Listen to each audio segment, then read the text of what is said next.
question, and I'm going to write your ideas on the board. I hope this one works. It does. So how do you feel when you laugh? Someone just like throw out words. Brennan. I feel like everything's okay.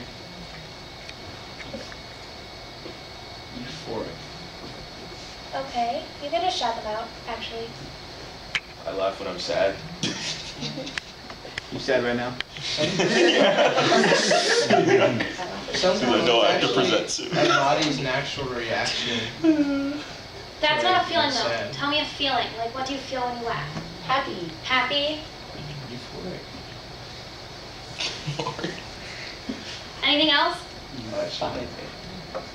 That's only 3 things. Sometimes I laugh when I'm angry. Okay, so Well, like actually, I'm as a laughing. reaction to anger. Yeah, I think you just laugh all the time, so you experience your normal human range of emotion, and that happens to be why I you laugh when I'm angry, I laugh when I'm sad. I laugh all the time to hide my face so people don't get scared. Ooh, as a shield. Okay, so then I'm gonna ask you what comedy means to you. Like, what encapsulates your idea of comedy? Communication. Communication. Brennan, I saw your hands I up. think comedy can be one of the truest forms of expression.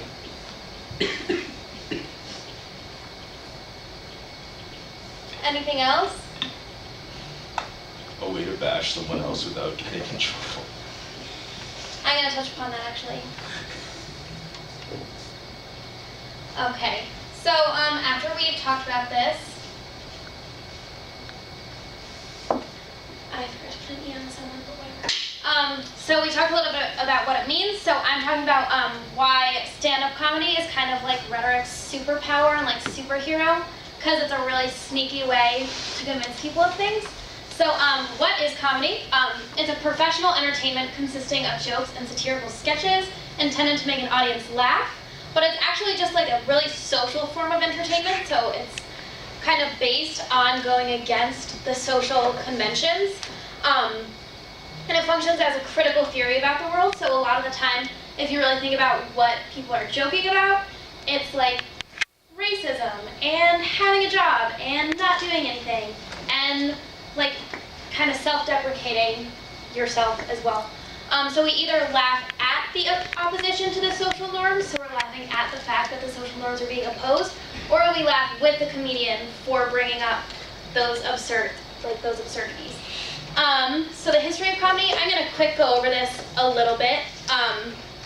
So classical comedy in like ancient Rome and like Greece and stuff focuses on the pleasure felt by the audience and the expressions of the embarrassing or difficult emotions and human weakness. So in this case, the main focus is laughing at rather than laughing with, which has changed over time.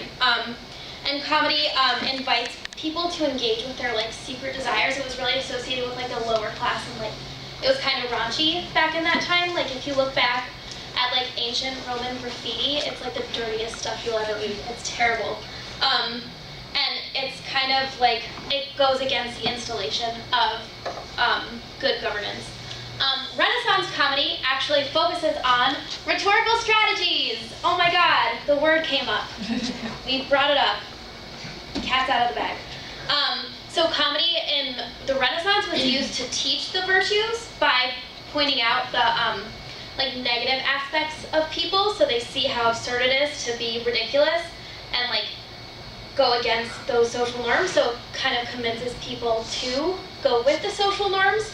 Like if you look at Commedia dell'arte, they have these absurd situations where people look ridiculous and stupid, which henceforth like convinces people to follow the rules and follow their government and everything. So I'm just going a quick over this so that we can get to the fun stuff and to just kind of show that it has transcended over time.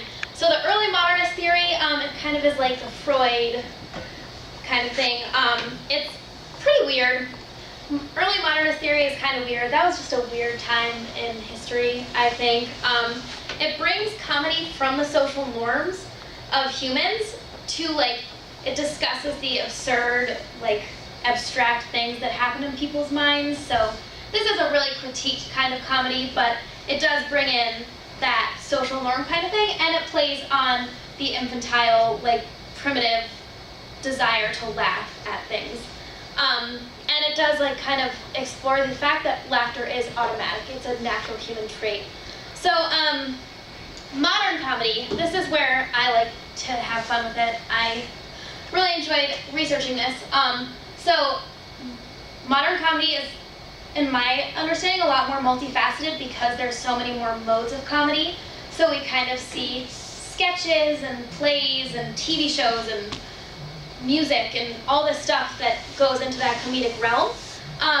So it's usually considered to be a safe and unthreatening option, despite the fact that it really does sometimes tend to go into risky waters, but because of the situation it's in, you can kind of go over these more brash topics.